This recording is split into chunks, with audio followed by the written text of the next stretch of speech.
किसान ब्रिगेडचे मुख्यमंत्र्यांना खुले पत्र. नमस्कार मंडळी, महाराष्ट्रातील लाखो शेतकऱ्यांच्या जिव्हाळ्याचा आणि भविष्य ठरवणारा एक महत्त्वाचा मुद्दा पुन्हा एकदा राज्याच्या दरबारात घुमू लागला आहे आणि हा आवाज बुलंद केला आहे किसान ब्रिगेडने. होय, आताच मिळालेल्या माहितीनुसार किसान ब्रिगेड महाराष्ट्र प्रदेशाध्यक्ष पुरुषोत्तम गावंडे यांनी मुख्यमंत्री देवेंद्र फडणवीस यांना एक प्रभावी पत्र पाठवले आहे आणि यात मांडलेली मागणी थेट शेतकऱ्यांच्या जगण्याशी जोडलेली आहे. या पत्रात नेमकं काय आहे? चला तर थेट मुद्द्यावर येऊया. मुद्दा क्रमांक 1, कर्ज वसुलीला स्थगिती दिल्याबद्दल आभार. प्रथम, जर किसान ब्रिगेडने सरकारने दिलेल्या कर्ज वसुली स्थगितीचा आणि खरीप पूर्ण कर्ज पुनर्गठनाचा निर्णय स्वागतार्ह म्हटला आहे. जून 2026 पर्यंत कर्जमाफीचे दिलेले आश्वासन.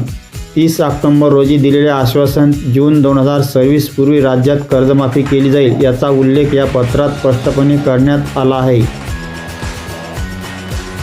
पण इथेच आहे खरी गोष्ट आणि इथूनच होते सुरू किसान ब्रिगेडची लढाई. पुनर्गठन झालेल्या कर्जांना तांत्रिकदृष्ट्या थकीत मानलं जात नाही आणि जर जून 2026 मध्ये कर्जमाफी आलीच तर असे लाखो शेतकरी या योजनेपासून वंचित राहण्याची शक्यता आहे.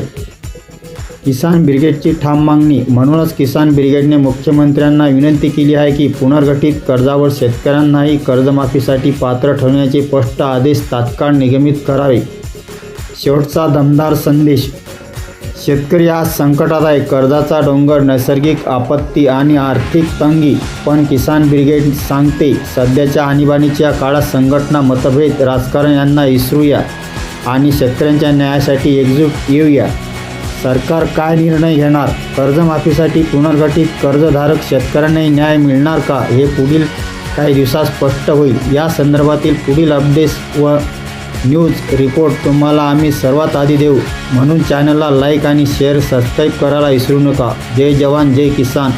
शेतकरी वाचला तर महाराष्ट्र वाचेल.